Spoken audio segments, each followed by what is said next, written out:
Good evening, everyone. I applaud everyone for being here. Still, I know it's been a very long day. My name is Christina Alfonso. I'm a Stuyvesant alum, and I'm one of the directors on the Stuyvesant High School Alumni Association.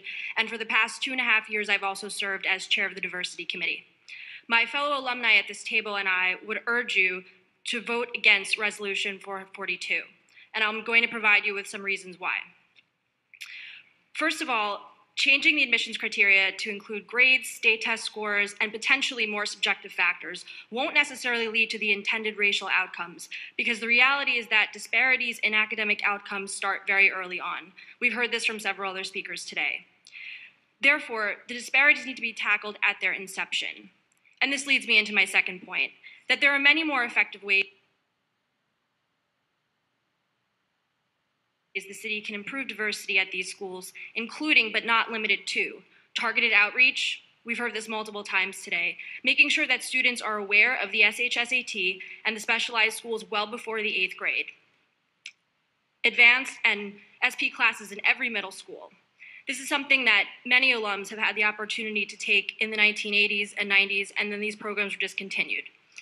Free after-school test preparation to anyone who is interested, and a restructuring of the Discovery program to focus on students in underrepresented zip codes. We heard a lot earlier today about the need to open opportunities for all, and by taking these steps, that would certainly be a step in the right direction. It's also imperative to not change a system that has worked for so many years. Having students who are ill-prepared to handle the extremely rigorous coursework will not benefit them or the other students who are academically ready, and can even serve to tarnish the reputation of these schools, which have been the gems and shining light of the New York City public school system for decades, and also as a way for immigrant children, many of whom are from impoverished backgrounds, on a path to upward mobility. Finally, I'd like to add that for many Black and Latino alums, Stuyvesant and the other specialized schools were a place where diversity and acceptance were intertwined, because everyone overcame the same hurdle for admission.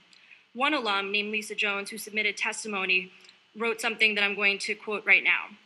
She said, "My Stuyvesant experience let me know that something better is possible. The experience of diversity with acceptance has caused me and all of my fellow alums to show up carrying that possibility to the world. And I think it's important for the next generation of leaders to be able to experience the same."